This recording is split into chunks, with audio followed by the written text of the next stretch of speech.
Hello friends, எல்லோரும் எப்படி இருக்கீங்க? இன்றைக்கி வீடியோவில் என்ன பார்க்க போகிறேன்னா ப்ரான் கிரேவி தாங்க பண்ண போகிறேன். இன்றைக்கி பசங்களுக்கெல்லாம் 3 நாள் லீவ் விட்டாச்சு. ஸோ அவங்க வந்து ப்ரான் கிரேவி கேட்டிருந்தாங்க. ஸோ அதனால் வந்து எறா வாங்கியாச்சு ஆன்லைனில். ஸோ க்ளீன் பண்ணி எடுத்தாச்சு. ஸோ தக்காளி வந்து ஒரு 7 தக்காளி எடுத்துக்கிட்டேன். ஸோ வெங்காயம் வந்து ஒரு 4 வெங்காயம் எடுத்து சாப் பண்ணிட்டேன். ஸோ நல்லா இது பண்ணிவிட்டு எண்ணெயை காய வச்சுட்டு வெங்காயம் போட்டு நல்லா வதக்கிட்டேங்க.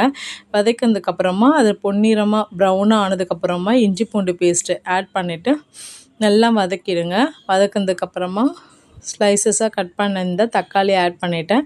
தக்காளி ஆட் பண்ணிவிட்டு அதுவும் நல்லா வந்து கொஞ்சம் உப்பு போட்டு மூடி வச்சுடுங்க. அப்போ தான் வந்து அது நல்லா ஸ்மாஷ் ஆகும்.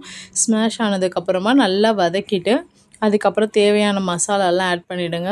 ஸோ சில்லி பவுடரு, குழம்பு மிளகாத்தூள், மஞ்சத்தூள், பெப்பர் எல்லாம் ஆட் பண்ணிவிட்டு அதையும் நல்லா வதக்குனதுக்கப்புறமா வந்து க்ளீன் பண்ணி வச்சுருந்த ப்ரான்ஸை வந்து ஒரு 4-5 வாட்டி வாஷ் பண்ணிவிடுங்க. வாஷ் பண்ணதுக்கப்புறம் அந்த ப்ரானை வந்து போட்டுட்டு நல்லா கிளறி விட்டுருங்க. கிளறினதுக்கப்புறமா எனக்கு வந்து உருளைக்கிழங்கு ஆட் பண்ணுறது ரொம்ப பிடிக்குங்க. ஸோ நான் வந்து ஒரு 4 உருளைக்கிழங்கு ஆட் பண்ணிவிட்டு வாட்டர் ஆட் பண்ணிவிட்டு நல்லா கொதிக்க விட்டுட்டேங்க.